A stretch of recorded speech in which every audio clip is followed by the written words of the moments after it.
Now that you're done with your dots, you should have something very nice like this in the corners. They should round out like that, if you can see them. Okay, and now we're going to sew our lining together, and we're also going to sew our bag together. I do the exterior first, but you can do them in whichever order you want.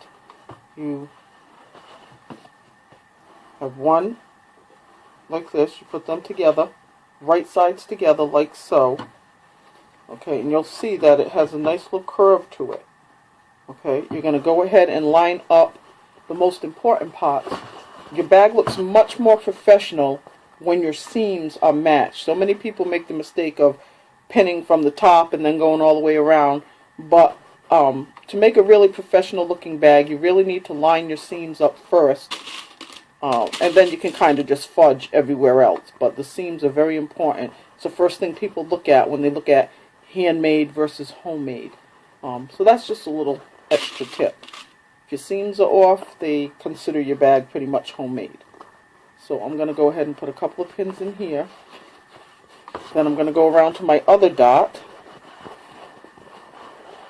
And I'm going to match that one up. Geez, I am just really not good at video photography. There we go. So I'm going to match my other seam up here. So I got my two darts matched. And now I will go ahead and match my two tops. And then anything else you can just kind of fit in. So I'm going to go ahead and pin here. And also on the other side.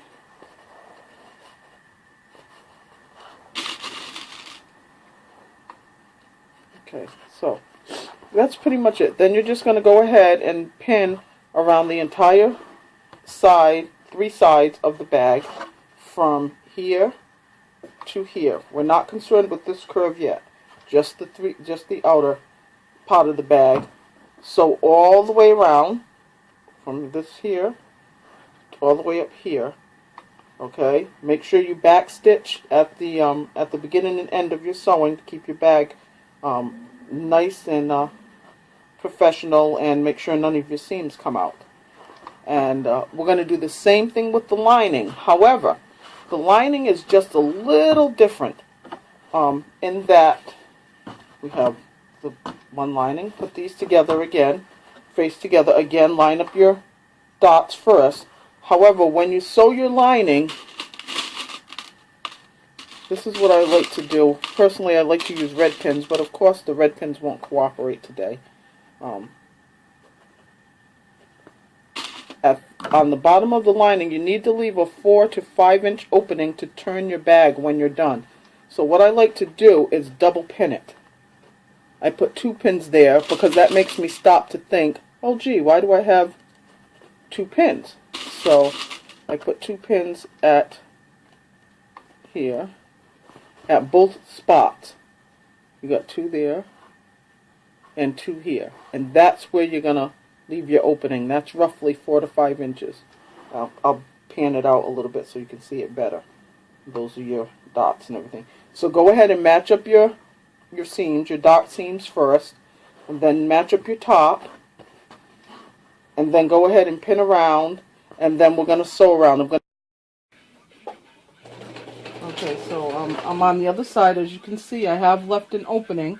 I stopped there in the bottom of my lining, and then I started again right about here, leaving about 5 inches or so. I always back stitch over the dart for stability and strength. Don't want your bag to fall apart. And I also sew my lining about 1/4 of an inch deeper, the lining seam, about 1/4 of an inch deeper than I sew the outer exterior fabric seam. And this is just to allow the lining to drop in nicely without any bulk. You won't have to fuss with the bulk in getting the inner bag and the outer bag to line up and fall very nicely.